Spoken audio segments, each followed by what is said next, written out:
Paglabas ko pa lang ng Ayala Station, tila gumuho ang mundo ko. Biglang nanlambot ang aking mga tuhod at nagdilim ang aking paningin.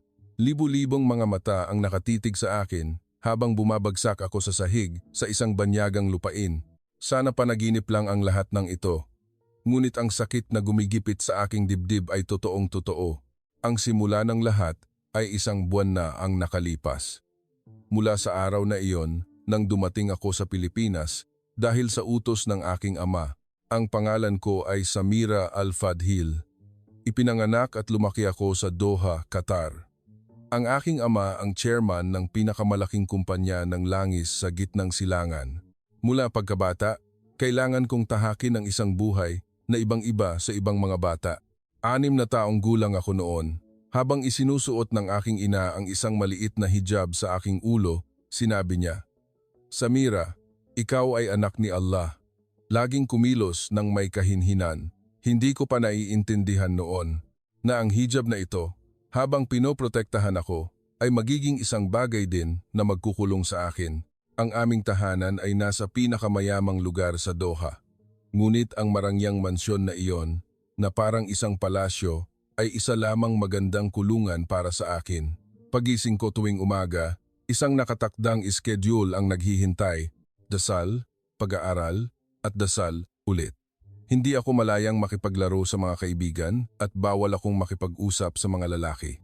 12 taong gulang ako noon. Pauwi mula sa paaralan, biglang itinigil ng aming tsuper ang sasakyan. Mayroon daw aksidente sa daan. Sumilip ako sa labas ng bintana. Sa lugar ng aksidente, nakita ko ang isang binatang lalaki na tumutulong sa isang nasugatan. Walang pag-aalinlangan niyang tinutulungan ang isang babaeng hindi man lang nakasuot ng hijab. Noon ko unang naisip, bakit ganoon na lang kadali para sa kanya ang tumulong? Sa aming kultura, hindi maaaring basta-basta magkadikit ang lalaki at babae. Ngunit sa sandaling iyon, naintindihan ko. Nasa ibang bahagi ng mundo, may mga taong nabubuhay sa ibang paraan. Ganoon pa rin kahit pumasok na ako sa universidad. Pinayagan ako ni ama na mag-aral ng international law. Ngunit sabi niya, ito ay paghahanda lamang upang maging isang matalinong asawa para sa isang lalaking mula sa isang mabuting pamilya. Ang paniniwala niya ay mas makakatulong sa asawa ang isang matalinong may bahay. Nang matanggap ako sa doctoral program ng International Law sa Harvard University, sobrang saya ko. Naisip kong sa wakas, makakaalis na ako sa bahay. Ngunit panandalian lang ang ligayang iyon. Nagpadala si ama ng 2 bodyguard para sumama sa akin.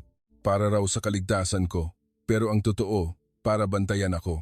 Ang buhay ko sa Amerika ay hindi gaanong nagbago. Bahay-eskwela, eskwela-bahay. Bawal pumunta sa mga party kasama ang mga kaibigan, bawal gumawa ng study group kasama ang mga lalaking estudyante. Lahat ay limitado. Ang pangarap ko ay maging isang diplomat na nagtatrabaho para sa United Nations, ngunit unti-unti itong lumalayo. Isang araw, nakatanggap ako ng isang sulat mula sa bahay. Pagbukas ko ng sobre, isang kasunduan sa kasal ang laman.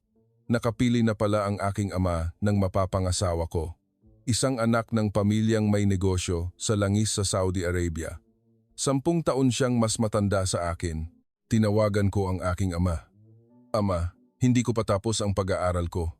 Bakit kayo nagdesisyon ng mag-isa?" Malamig ang sagot niya. "Samira, anak ka ng pamilyang ito. Mas mahalaga ang karangalan ng ating apelyido kaysa sa iyong personal na kagustuhan." Hindi ako nakatulog ng gabing iyon. Habang nakatingin sa labas ng bintana, nag-isip ako. Ito ba talaga ang kalooban ng Diyos, ang ganitong nakakasakal na buhay? Masama ba na hangarin kong mabuhay sa paraang gusto ko?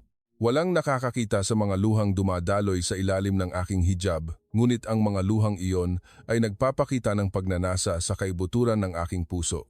Itinakda na ang petsa ng kasal. 6 na buwan mula ngayon.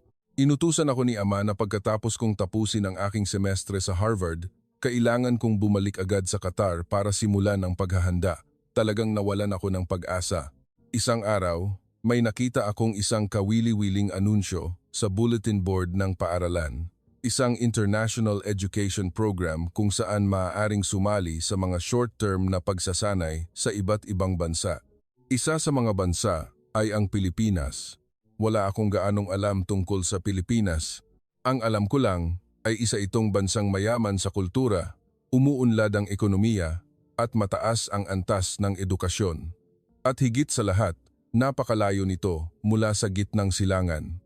Agad akong nag-apply sa programa. Ang dahilan ko ay para sa isang research na may kaugnayan sa international law sa kabutihang palad dahil sa matataas kong marka. Napili ako. Ipinaliwanag ko kay Ama na ito ay para sa isang research na makakatulong sa aking disertasyon. Noong una, tumutol siya. Bakit kailangan mo pang pumunta sa ganoong kalayong lugar? Ngunit hindi ako sumuko. Ama, ito na ang huli kong hiling. Bago ako ikasal, gusto kong gawin ang pag-aaral na ito na gusto ko. Ang Pilipinas ay isang bansa na may magandang ugnayang pang-ekonomiya sa gitnang silangan. May mga negosyo rin si Ama sa mga kumpanyang Pilipino.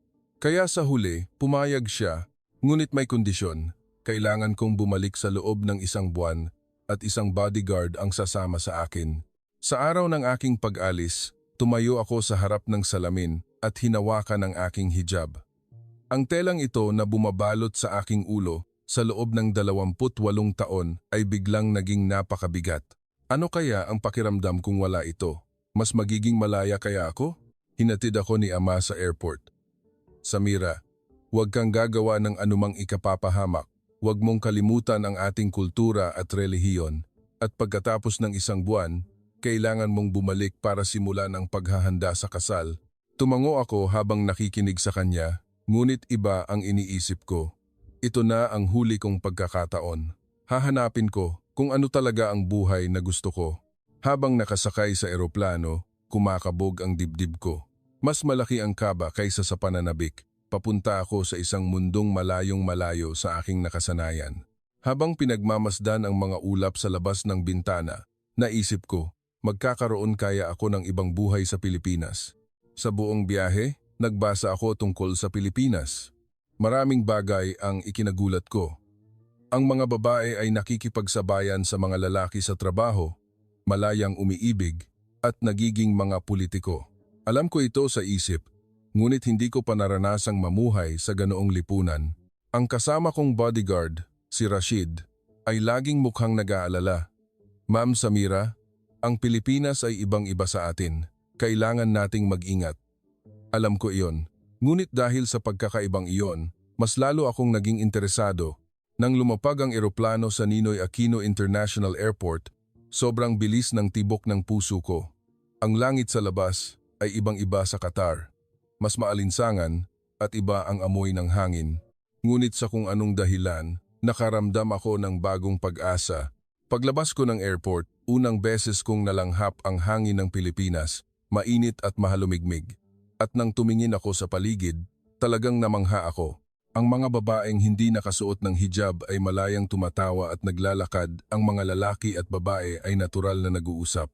Para sa akin, ito ay isang bagong-bagong mundo. Sa unang araw ko sa Maynila, talagang nagulat ako. Mas moderno at masigla ang lungsod kaysa sa aking inaasahan. Inayos namin ang aming mga gamit sa hotel at kasama si Rashid. Pumunta kami sa Bonifacio Global City. Napakaraming tao sa mga kalye. Ang nakapagtataka, walang sinumang tumingin sa aking hijab na para bang kakaiba ito.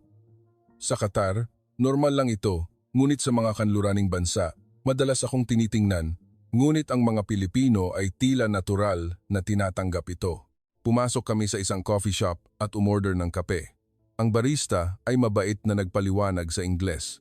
At nang tanungin niya kung saan ako galing at sinabi kong taga-Qatar ako, sinabi niya, "Wow, ang ganda sigurong bansa ng Qatar." Sa sandaling iyon, gumaan ang pakiramdam ko. Sa hapon, pumunta kami sa Intramuros. Gusto kong makita ang tradisyonal na kultura ng Pilipinas. Sa loob ng simbahan, habang pinagmamasdan ng mga taong nakasuot ng barong at Filipiniana para sa isang kasal, naisip ko, pinapanatili rin nila ang kanilang tradisyon. Pero bakit mukha silang malaya? Paglabas namin ng Intramuros, bigla akong nakaramdam ng pagkahilo. Noong una, inakala kong dahil lang ito sa jet lag. Ngunit unti-unti, nahirapan akong huminga at nanikip ang aking dibdib. Nag-aalalang nagtanong si Rashid, "Ma'am, ayos lang po ba kayo?" Sinabi kong oo, pero ang totoo, hindi ako okay. Ilang araw na akong naninikip ang dibdib at nahihirapang huminga. Dahil sa stress sa disertasyon sa Harvard at sa problema sa kasal, hindi ako makatulog ng maayos. Pauwi na kami sa hotel sakay ng MRT. Malapit na kami sa Ayala Station, biglang umikot ang mundo ko. Ang sumunod na natatandaan ko ay bumagsak na ako sa sahig. Pagmulat ko ng mga mata, nasa ospital na ako. Isang puting kisame ang nakikita ko at abala ang mga medical staff. May humawak sa aking pulso para kunin ang aking pulso. Malambot at mainit ang kamay na iyon. Gising ka na pala. Ayos ka lang ba? Narinig ko ang isang boses na nagsasalita sa Tagalog, ngunit agad itong lumipat sa Ingles. Sumagot ako. What happened? Isang doktor ang matatas na nagpaliwanag sa Ingles.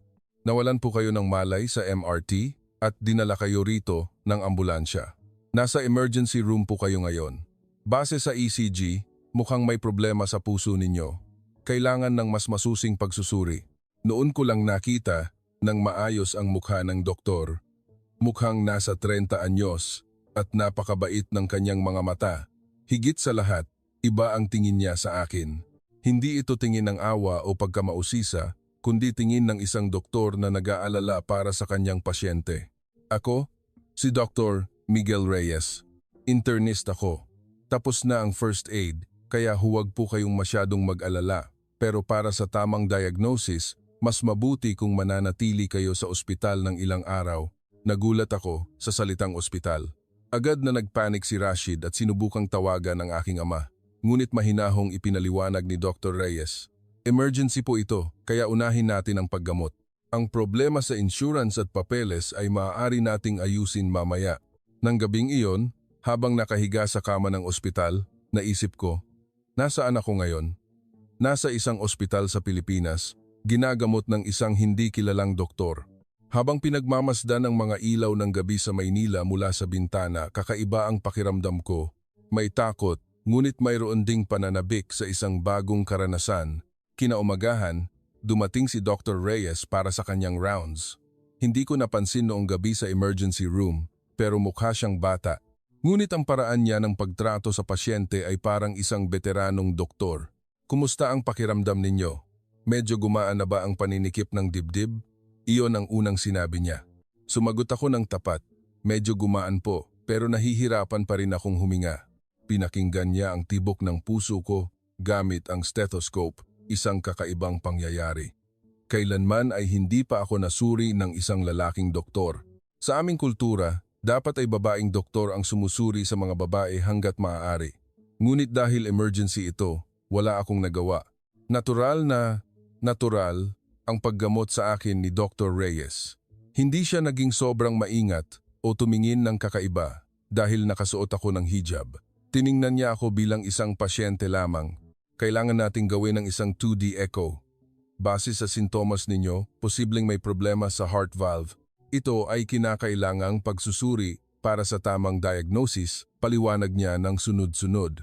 Nag-aalalang sinabi ni Rashid, Doktor, sa kultura po namin, hindi komportable ang mga babae na masuri ng lalaking doktor. Pwede po bang palitan ng babaeng doktor? Tumango si Dr. Reyes na may pag-unawa. Siyempre. Pero sa ngayon, lahat ng aming babaeng cardiologist ay nasa operasyon. Kung okay lang sa inyo, ako na ang magpapatuloy. Pero kung hindi kayo komportable, maaari tayong maghintay hanggang bukas. Nag-isip ako sandali. Ang totoo, komportable ako kay Dr. Reyes. Mabait siyang magpaliwanag at higit sa lahat, tinatrato niya ako bilang isang tao. Okay lang po, kayo na po ang magpatuloy. Nang hapong iyon, sumailalim ako sa 2D echo. May kasamang babaeng nurse sa kwarto at siniguro ni Dr. Reyes na mapanatili ang aking dangal sa buong proseso. Pagkatapos ng pagsusuri, ipinaliwanag niya, tama nga, mayroon kayong mitral valve prolapse. Hindi nagsasara ng maayos ang balbula kaya nahihirapan ang puso ninyo. Malamang na stress at pagod ang dahilan. Hindi ito banta sa buhay, ngunit kailangan ng gamutan. Ipinaliwanag din niya ng detalyado ang plano ng paggamot. Simulan natin ang gamot at obserbahan natin sa loob ng 1 linggo. Iwasan ang mabibigat na ehersisyo at hanggat maaari, iwasan ang stress. Ang talagang ikinagulat ko ay ang pag-aalaga ng mga staff ng ospital. Tinanong ako ng mga nurse kung anong oras ako nagdarasal. At nang sabihin kong kailangan kong malaman ang direksyon ng Mecca, nagbigay pa sila ng kompas. Sinikap din nilang maghanda ng halal na pagkain para sa akin. Ganoon din si Dr. Reyes. Nang sabihin kong kailangan kong magdasal 5 beses sa isang araw, sinabi niya, aayusin ko ang oras ng aking pagbisita para hindi maistorbo ang inyong pagdarasal. Ito ang unang pagkakataon na nakatanggap ako ng ganitong pag-aalaga. Ilang araw ang lumipas, may nalaman akong nakakagulat habang kausap si Dr. Reyes. Nagtapos siya sa University of the Philippines College of Medicine, doon din nag-residency at ngayon ay 3 taon na bilang isang espesyalista. Bakit po kayo naging doktor? Tanong ko. Ang sagot niya ay talagang kahanga-hanga. Noong bata ako, namatay ang nanay ko sa ospital. Ang doktor niya noon ay ginawa talaga ang lahat. Kahit pumanaw si nanay, nakita ko kung paano hindi sumuko ang doktor hanggang sa huli, naantig ako. Gusto ko ring maging ganoong klaseng doktor. Sa sandaling iyon, naintindihan ko kung bakit napakabait niyang tao. Para sa mas detalyadong pagsusuri, kailangan kong sumailalim sa MRI. May isang problema. Para sa MRI, kailangang tanggalin ang lahat ng metal na bagay at ang hijab ko ay may maliliit na pin. Maingat na sinabi ni Dr. Reyes, paumanhin po. Pero para sa MRI, kailangan ninyong tanggalin sandali ang inyong hijab. Siyempre, babaeng nurse lang ang papasok sa silid at ako ay maghihintay sa labas. Nang marinig ko iyon, nanigas ang buong katawan ko. Ang pagtanggal ng hijab ay isang napakalaking bagay para sa akin. Mula pagkabata, sa loob ng 28 taon, hindi ko pa naipapakita ang aking buhok sa harap ng ibang tao maliban sa aking pamilya. Kailangan po ba talaga? Wala po bang ibang paraan? Nanginginig kong tanong, mukhang humihingi ng paumanhin si Dr. Reyes. Para po sa tamang pagsusuri, hindi po maiiwasan. Pero sa kinakailangang oras lamang po, at pagkatapos ay maaari ninyo itong isuot muli. Hindi ako nakatulog ng gabing iyon. Ang pag-iisip pa lang na tatanggalin ko ang aking hijab ay nagpapakaba sa akin. Naalala ko ang sinabi ng aking ina, Samira, ang hijab ay simbolo ng ating kahinhinan. Huwag mo itong basta-basta tatanggalin. Kinaumagahan, oras na ng pagsusuri. Nag-aalalang tanong ni Rashid, Ma'am, sigurado po ba kayo? Ang totoo, hindi rin ako sigurado. Sa harap ng silid pagsusuri, muling ipinaliwanag ni Dr. Reyes, si Nurse Linda lang po ang nasa loob. Siya ang tutulong sa inyo. Tatagal po ng mga 30 minuto ang pagsusuri. Kung hindi kayo komportable, sabihin ninyo lang po. Pagpasok ko, isang babaeng nurse nga lang ang nandoon. Napakabait ni Nurse Linda. Okay lang po yan. May anak din akong babae kaya naiintindihan ko. Relax lang po kayo. Medyo gumaan ang pakiramdam ko sa sinabi niya. Maingat siyang tumulong. Dahan-dahan lang po, hindi tayo nagmamadali. Nanginginig kong tinanggal isa-isa ang mga pin ng aking hijab. Nang matanggal ko ito, kakaiba ang pakiramdam. Ang paglaglag ng aking buhok sa aking balikat ay napakapanibago. Sa unang pagkakataon sa loob ng 28 taon, nakita ng ibang tao ang aking buhok. Ang ganda pala ng buhok ninyo, sabi ni Nurse Linda, at namula ang aking mukha. Habang nasa loob ng MRI machine, palagi kong iniisip, ano ang ginagawa ko? Okay lang ba talaga ito? Ngunit kasabay nito, nakaramdam ako ng kakaibang kalayaan, para bang gumaan ang aking ulo. Pagkatapos ng pagsusuri, habang isinusuot ko muli ang aking hijab, sinabi ni Nurse Linda, Sandali lang po, medyo gusot ang buhok ninyo. Susuklayan ko po. At malumanay niyang sinuklay ang aking buhok. Nang tumingin ako sa salamin, nagulat ako. Ang itsura ko na walang hijab ay napakapanibago. Ngunit para akong naging ibang tao. Ako ba talaga iyan? Paglabas ko ng silid, sinalubong ako ni Dr. Reyes. Natapos po ba ng maayos ang pagsusuri? Tanong niya. Ang nakapagtataka, hindi niya binanggit ang tungkol sa pagtanggal at pagsuot ko muli ng hijab. Itinuring niya itong isang normal na bagay. Nang hapong iyon, habang mag-isa sa silid, palagi kong iniisip, bakit walang tumingin sa akin ng kakaiba kahit nagtanggal ako ng hijab? Bakit itinuring ito ni Dr. Reyes na isang normal na bagay? Doon ko napagtanto. Ang pagpapakita ng buhok ng isang babae ay normal dito. sa isang lugar na ibang-iba sa mundong aking ginagalawan. Dito, malayang maipapakita ng mga babae ang kanilang sarili at walang nag-iisip na kakaiba iyon. Nang gabi, dumating si Dr. Reyes para sa kanyang rounds. Lumabas na po ang resulta ng pagsusuri. Mabuti na lang at hindi ito kasing seryoso ng inaakala natin. Gagaling po kayo basta't inumin ninyo ng maayos ang gamot. At pagkatapos, sinabi niya ang isang bagay na talagang ikinagulat ko. Pero mukhang stress po ang pangunahing dahilan. Mayroon po ba kayong pinagdadaanang mabigat kamakailan? Nag-alinlangan ako sandali. Sa huli, sinabi ko ang totoo. Ang totoo po, sobrang stress ako dahil sa isang kasal. Kailangan kong magpakasal sa isang taong hindi ko gusto. Nagulat si Dr. Reyes. Isang kasal na hindi ninyo gusto? Opo. Sa aming kultura, madalas na ang mga magulang ang pumipili ng mapapangasawa. Ganoon po ang sitwasyon ko. Kalmado kong ipinaliwanag. Iba ang naging reaksyon niya sa inaasahan ko. Kung ganoon, bakit hindi ninyo tanggihan? Hindi ba't dapat gusto ng magkabilang panig ang kasal? Napangiti ako ng mapait sa sinabi niya. Sa Pilipinas, siguro posible iyan, pero sa amin, hindi. Nang gabing iyon, mag-isa akong nag-isip. Hindi siguro talaga maiintindihan ni Miguel. Paano maiintindihan ng isang taong malayang namuhay ang sitwasyon namin? Ngunit kasabay nito, nainggit ako. Isang buhay kung saan maaari mong piliin ang iyong sariling landas. Sa unang linggo ko sa ospital, isang hindi inaasahang bagay ang nangyari. Naramdaman ko ang kabutihan ng mga Pilipino.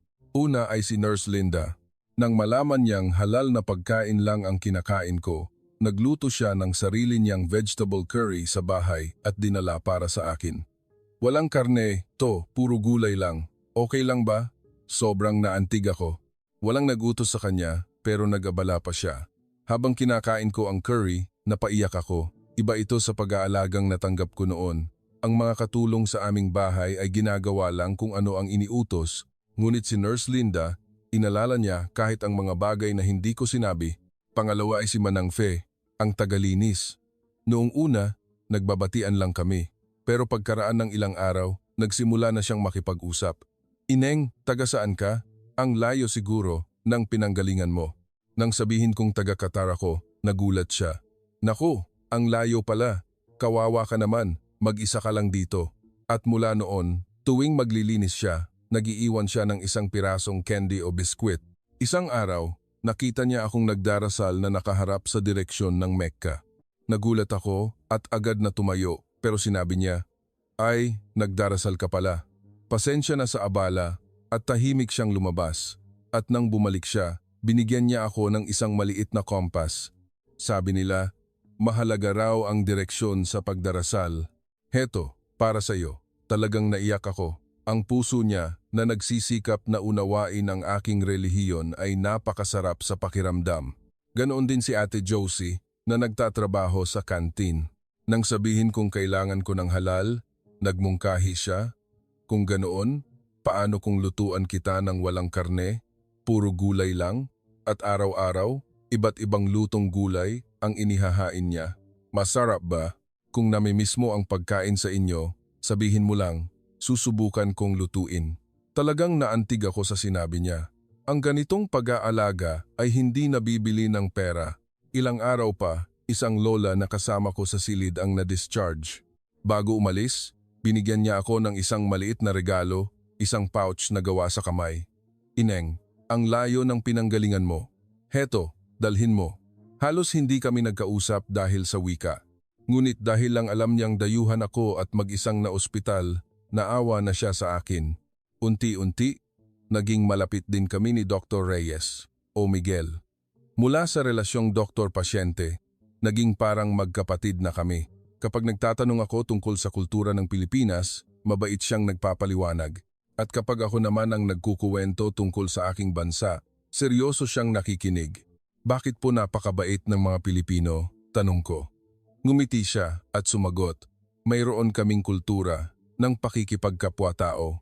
Kahit hindi ka pamilya, nag-aalagaan at nagtutulungan kami. Lalo na kapag nakakakita kami ng taong nasa mahirap na sitwasyon, hindi namin kayang basta na lang talikuran. Noon ko napagtanto Ang pag-aalagang natanggap ko noon ay obligasyon. Binabayaran ng mga katulong para alagaan ako at pinoprotektahan ako ng aking pamilya para sa karangalan ng aming pangalan. Ngunit ang pag-aalaga dito ay tunay na nagmumula sa puso. Nang gabing iyon, umiyak ako ng mag-isa. Luha ng kaligayahan, ngunit luha rin ng kalungkutan. Masaya ako na kasama ang mga mababait na taong ito. Ngunit masakit isipin na pagkatapos ng isang buwan, kailangan kong bumalik sa Qatar. Hindi kaya pwedeng dito na lang ako tumira? Sa unang pagkakataon, pumasok iyon sa isip ko. Ngunit agad akong umiling. Hindi maaari. Isa akong taga-Qatar, may pamilya at may tradisyong dapat sundin. Ngunit sa isang sulok ng aking puso, patuloy kong iniisip, imposible ba talaga? Isang araw bago ako ma-discharge, nagbigay si Miguel ng isang nakakagulat na mungkahi. Bukas, lalabas ka na ng ospital. Gusto mo bang mamasyal muna tayo sa labas? Baka nababagot ka na rito. Noong una, nag-alinlangan ako. Nag-alala rin si Rashid. Ma'am, hindi po ba masyadong delikado? Ngunit gusto kong pumunta. Baka ito na ang huli kong pagkakataon sa Pilipinas. Dinala ako ni Miguel sa Tagaytay.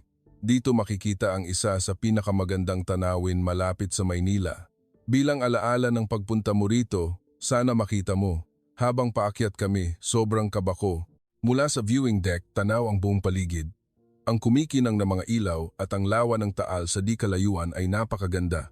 Wow, ang ganda. Hindi ko napigilang masabi. Diba? Kapag may problema ako, pumupunta ako rito para tingnan ang tanawin. Nakakakalma ng loob, sabi ni Miguel sa tabi ko. Biglang umihip ang hangin at bahagyang natangay ang aking hijab. Agad ko itong sinubukang ayusin, ngunit natural akong tinulungan ni Miguel. Salamat, sabi ko. Ramdam ang pag-init ng aking mukha. Kakaiba. Dati, kapag tinutulungan ako ng isang lalaki, naiilang ako, pero kay Miguel, hindi. Sa halip, gumaan ang pakiramdam ko. Umupo kami sa isang bench at nag-usap habang pinagmamasdan ang tanawin. Kumusta ang isang linggo mo sa Pilipinas? Tanong niya. Nag-isip ako sandali at sumagot ng tapat. Ito ay isang ibang mundo, ibang-iba sa mundong kinalakihan ko. At pagkatapos mag-alinlangan, naglakas loob akong sabihin, at kayo rin po, iba kayo. Ako? Bakit? Nagtatakang tanong niya. Nag-isip ako kung paano ipapaliwanag. Tinatrato ninyo ako bilang isang tao, hindi bilang isang babae, hindi bilang anak ng mayaman, kundi bilang ako lang. Ito ay mga salitang galing sa puso ko. Wala pang nagtrato sa akin ng ganito. Medyo nagulat si Miguel. Hindi ba't dapat lang naman iyon? Lahat ng tao ay dapat tratuhin ng may respeto. Nang marinig ko ang sagot niya, napagtanto ko.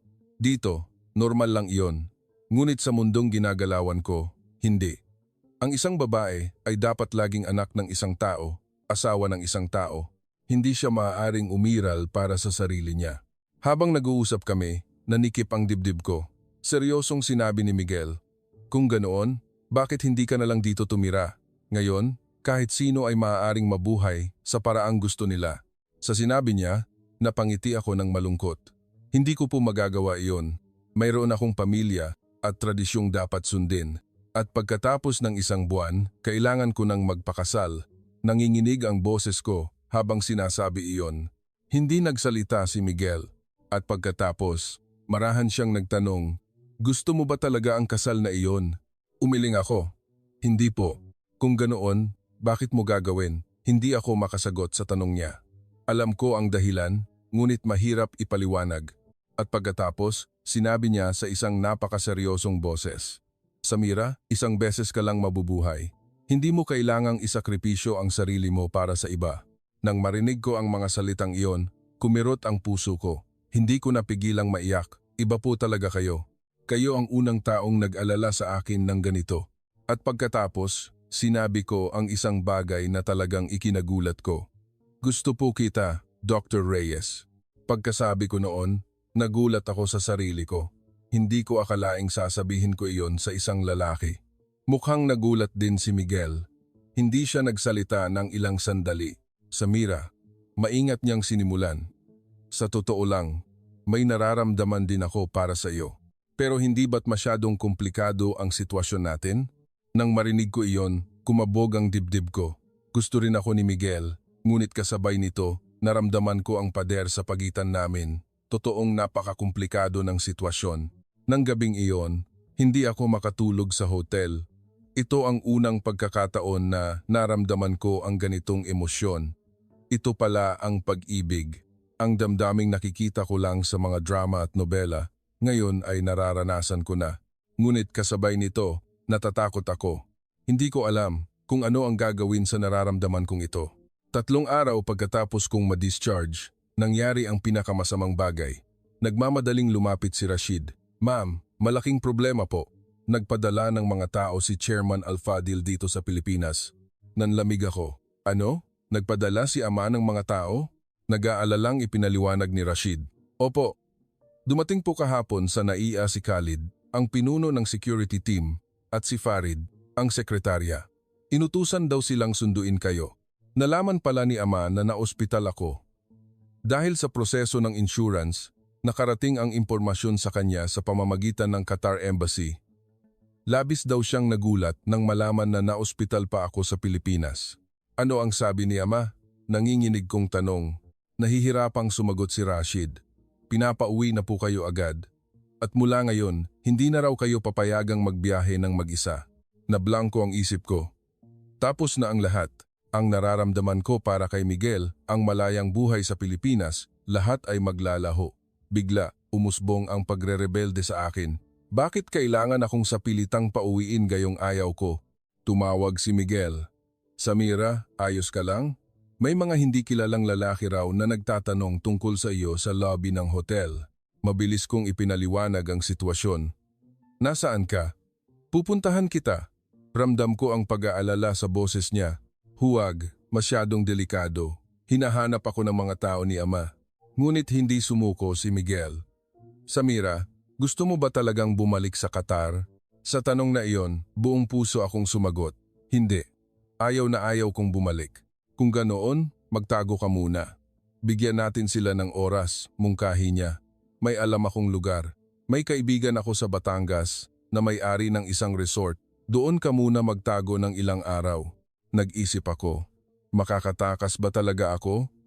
Ngunit sa sitwasyong ito, wala akong ibang pagpipilian. Sige, pero paano si Rashid? Nag-aalala rin si Rashid.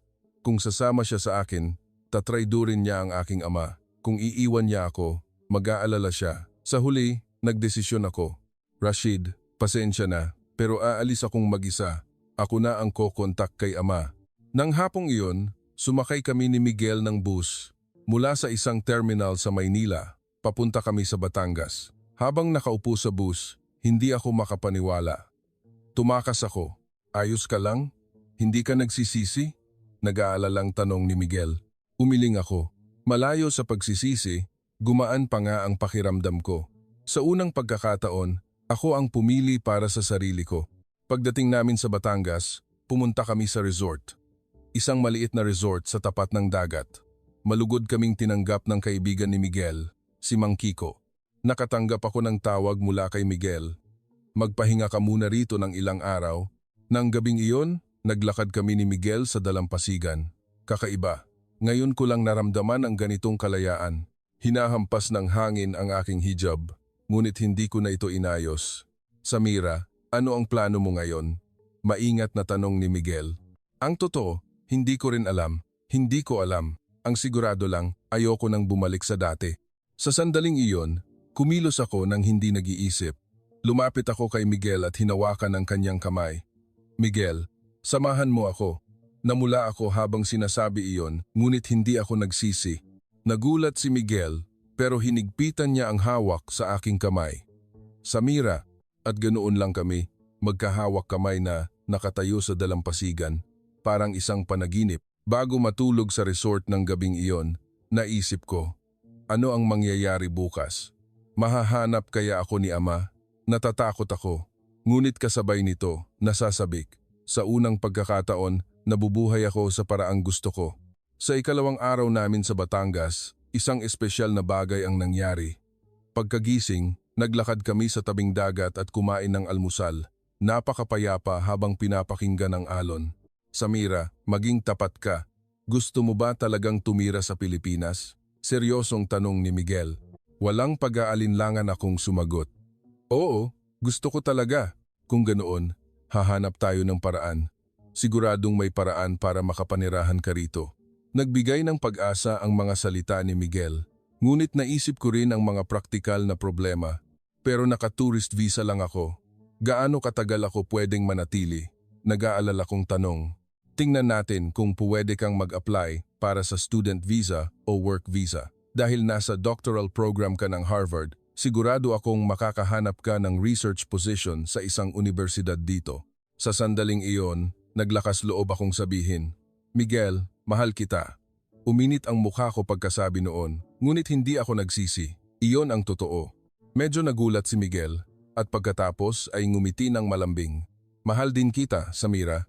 Mula pa noong una tayong nagkita sa ospital, alam ko nang espesyal ka. At isang nakakagulat na bagay ang nangyari. Maingat niyang hinawakan ang aking mukha at dahan-dahang lumapit. Pumikit ako. At sa unang pagkakataon sa aking buhay, hinalikan ako. Tila tumigil ang mundo. Hindi ko alam na ganito pala kabilis ang tibok ng puso. Ito pala ang pag-ibig, isang damdamin na sa edad na 28 ko lang naramdaman. Pagkatapos ng halik, nagkatinginan kami. Napakabait ng mga mata ni Miguel. Samira, gusto mo bang magsimula ng bagong buhay kasama ko? Tumango ako. Oo, gusto ko. At hinalikan niya ako ulit. Mas matagal, mas malalim, parang isang panaginip. Nang hapong iyon, sa isang coffee shop malapit sa resort, pinag-usapan namin ang aming hinaharap. Kailangan nating bumalik sa Maynila at ayusin ang problema sa visa, sabi ni Miguel. May kilala akong abogado.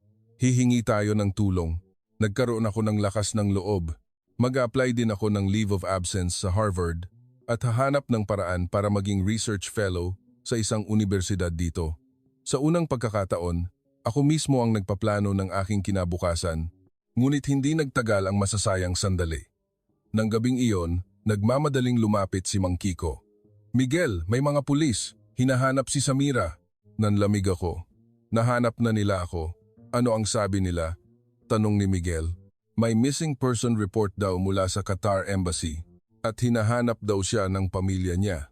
Nawalan ako ng pag-asa. Ito na talaga ang katapusan. Ngunit hindi sumuko si Miguel. Hindi, may karapatan tayo. Nasa isang demokratikong bansa tayo. At dumating nga ang mga pulis. 2 pulis kasama ang isang opisyal mula sa embahada. Kayo po ba si Miss Samira Al-Fadhil?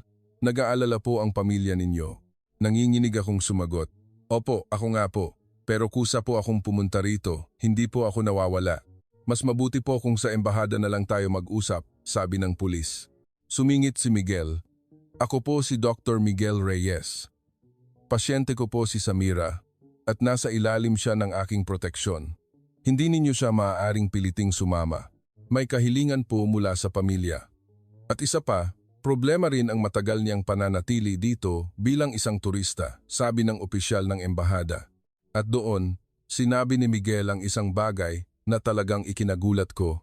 Si Samira ay nangangailangan ng medikal na atensyon. Bilang pasyente na may mitral valve prolapse, ako ang kanyang doktor at ako ang responsable sa kanya.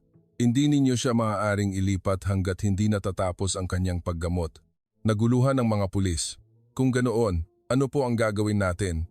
Bumalik muna tayo sa Maynila, sumailalim siya sa pagsusuri sa ospital, at pagkatapos ay magpasya tayo, mungkahi ni Miguel.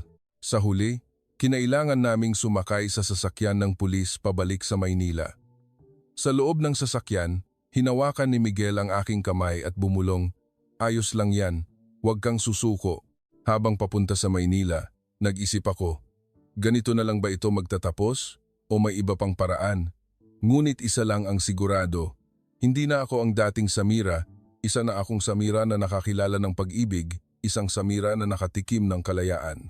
Pagdating sa Maynila at pagkatapos ng pagsusuri sa ospital, nangyari ang hindi maiiwasan. Ang aking ama mismo ang pumunta ng Pilipinas. Nang makita ko siya sa airport, naramdaman kong tapos na ang malayang panahon ko. Samira, ano ang pumasok sa isip mo at ginawa mo ito? Malamig ang boses niya. Ngunit sa pagkakataong ito, hindi ako natakot. Ama, gusto kong mabuhay sa paraang gusto ko. Buhay na gusto mo? Anak ka ng pamilyang ito. Hindi ka dapat maging makasarili. Gaya ng inaasahan, ganoon ang sagot niya. Ngunit iba na ngayon. Ama, isa rin po akong tao. May karapatan akong magpasya para sa sarili kong buhay. Ito ang unang pagkakataon na sinagot ko siya ng ganito. Mukhang nagulat din siya. Kasama ko si Miguel at magalang siyang nagpakilala. Magandang araw po. Ako po si Miguel Reyes, ang doktor ni Samira. Ngunit malamig ang tugon ng aking ama. Nagpapasalamat ako sa pag-aalaga mo, doktor, pero uuwi na namin ang anak ko. Sa matigas na salita ng aking ama, sinabi ni Miguel, pero hindi pa po tapos ang kanyang paggamot. Ngunit hindi nakinig ang aking ama. Maaari siyang magpagamot sa Qatar. Nang gabing iyon, sa pilitan akong isinakay sa eroplano pabalik sa Qatar. Sa huling paalam namin ni Miguel sa airport, parang dinudurog ang puso ko. Samira, huwag kang susuko. Magkikita pa tayo ulit, sabi niya, at napaiyak ako. Hindi rin ako susuko. Hindi kita kalilimutan. At sa isang lugar na walang nakakakita, hinalikan namin ang isa't isa sa huling pagkakataon. Parang gumuho ang mundo ko. Sa loob ng eroplano, walang tigil ang pag-iyak ko.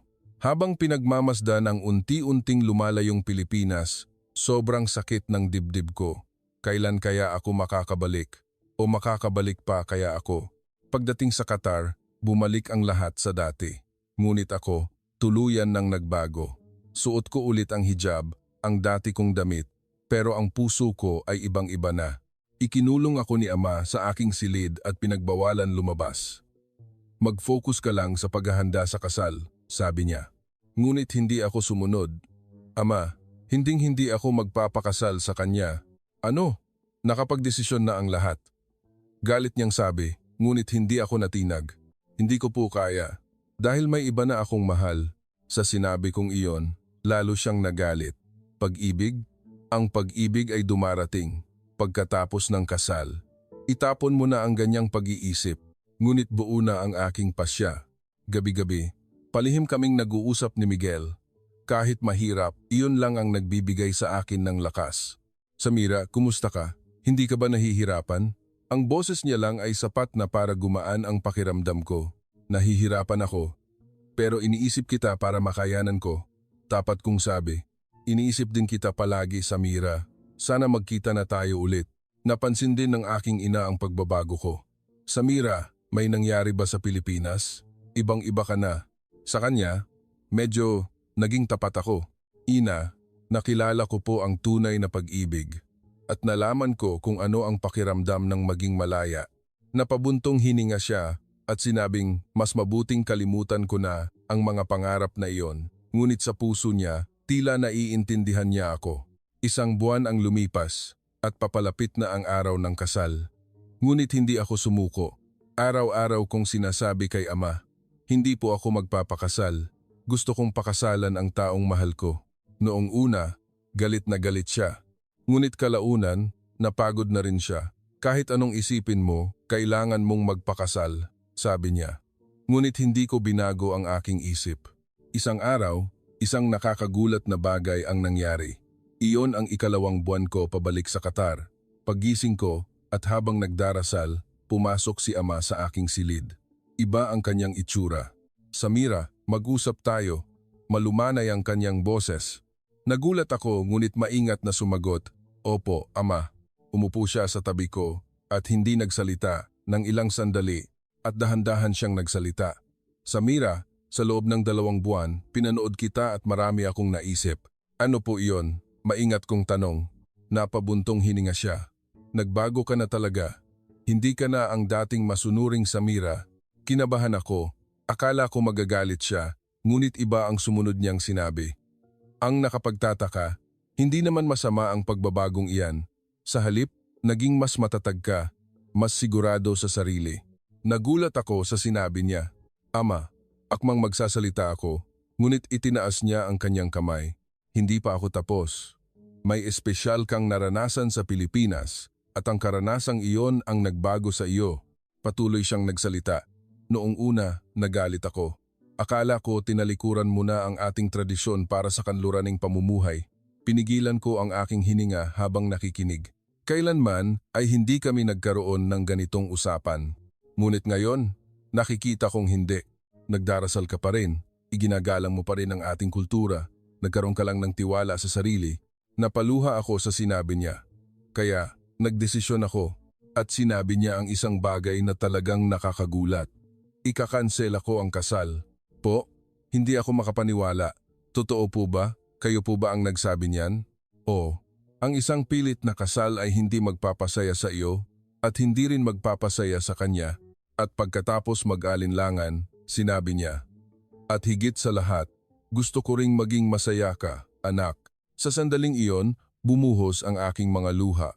Ang marinig ang mga salitang ito mula sa aking striktong ama ay isang bagay na hindi ko inasahan.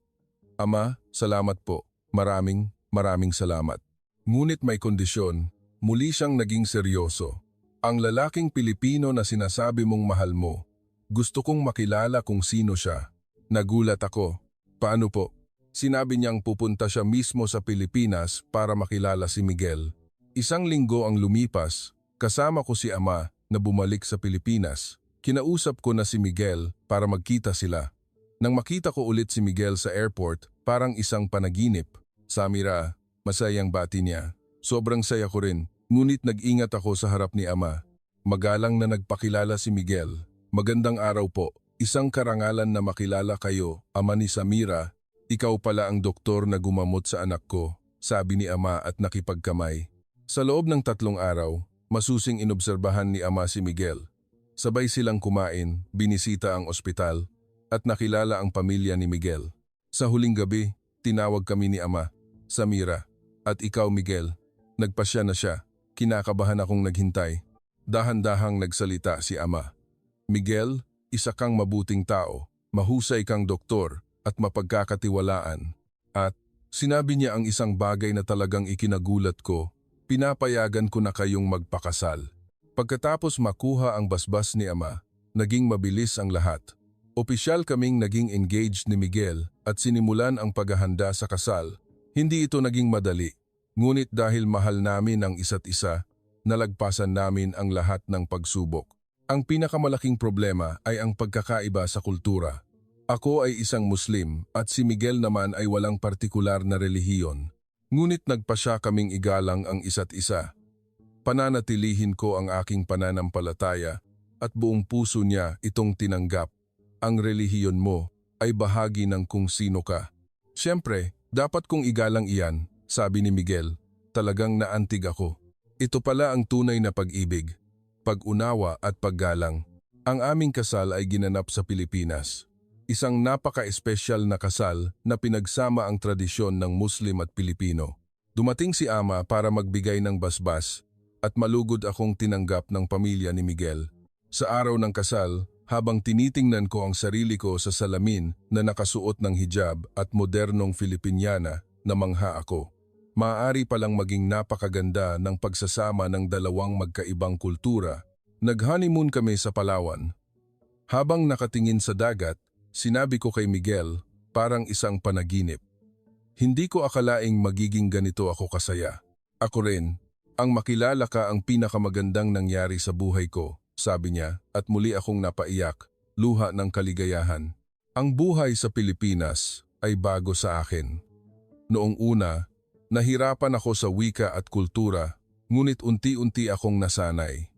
Malaki ang naitulong ni Miguel. Nag-aral akong mabuti ng Tagalog. Nagpaturo rin ako sa ina ni Miguel na magluto. Samira, anak, ito ang paraan ng pagluto ng adobo. Hindi mahirap, dahan-dahan lang. Naantig ako sa pagtuturo niya. Itinuring niya akong tunay na anak. Ilang buwan pa, isang magandang pagkakataon ang dumating. Inalok akong maging isang research fellow sa College of Law ng University of the Philippines. Nakatulong ang aking karanasan sa Harvard. Sa background mo, malaki ang maitutulong mo sa aming institution. Maaari mo bang pamunuan ang research sa legal exchange sa pagitan ng Gitnang Silangan at Pilipinas? Sobrang saya ko sa alok ng propesor. Naramdaman ko ang kabuluhan ng aking ginagawa. Ang aking kaalaman at karanasan ay nakakatulong sa lipunang Pilipino. Naging cultural interpreter din ako para sa mga pasyenteng mula sa Gitnang Silangan sa ospital. Tinutulungan ko silang hindi maranasan ang mga hirap na dinanas ko. Dahil sa inyo, gumaan ang loob namin. sabi ng isang pasyenteng taga-Saudi. Ipinagmamalaki ko ang aking ginagawa. 2 taon na kaming kasal. Mahal pa rin namin ni Miguel ang isa't isa at masaya ako sa buhay ko sa Pilipinas. Minsan, namimiss ko ang aking bayan, ngunit ngayon, itinuturing ko na ring tahanan ang Pilipinas. Dito ko natagpuan ang tunay na ako. Suot ko pa rin ang aking hijab. Ngunit ngayon, ito ay isang pagpili, hindi isang obligasyon. Isang pagpapahayag ng aking pananampalataya at bahagi ng aking pagkakakilanlan. Kamakailan, sumali ako sa isang NGO para sa mga kababaihang dayuhan. Tinutulungan ko silang maka-adjust sa buhay sa Pilipinas. Ang pagkakaiba sa kultura ay hindi isang pader, kundi isang tulay. Ang mahalaga ay ang pusong handang umunawa at gumalang. Ito ang lagi kong sinasabi sa aking mga talumpati. Kinikilala na rin ng aking ama ang aking mga desisyon. Minsan, bumibisita siya sa Pilipinas at naglalaro ng golf kasama si Miguel. Samira, tama ang naging desisyon mo. Mukha kang masaya, sabi niya, at labis akong nagpapasalamat. Kung iisipin ko, ang desisyon kong pumunta sa Pilipinas noon ang tuluyang nagbago ng aking buhay. Kung hindi ako naglakas loob, wala sana ang kaligayahang ito.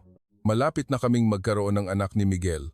Ituturo namin sa kanya ang kagandahan ng 2 kultura, ang init ng pagtanggap ng mga Pilipino at ang lalim ng tradisyon ng gitnang silangan. Ang anak natin ay magiging espesyal, isang global citizen na nakakaintindi ng 2 kultura, sabi ni Miguel.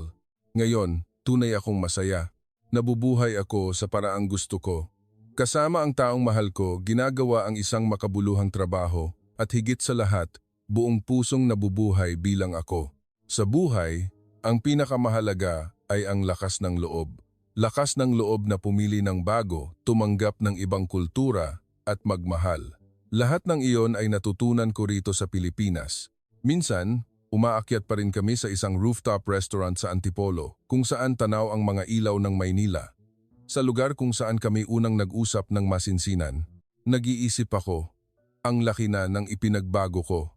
Ang Samira noon at ang Samira ngayon ay magkaiba na. Ngunit may isang bagay na hindi nagbago, ang pagmamahal ko kay Miguel at ang pagnanais na gawing mas mabuting lugar ang mundo. At iyon ay hinding-hindi magbabago. Ito ang aking kwento. Ang kwento ng isang anak ng oil tycoon mula sa Qatar na natagpuan ang tunay na kalayaan at pag-ibig sa Pilipinas. Mahirap paniwalaan, ngunit lahat ay totoong nangyari. Kung kayo man ay may pinagdadaanan ngayon, maglakas loob kayo. Ang isang bagong pagpili ay maaaring magbago ng inyong buong buhay. Katulad ko, salamat.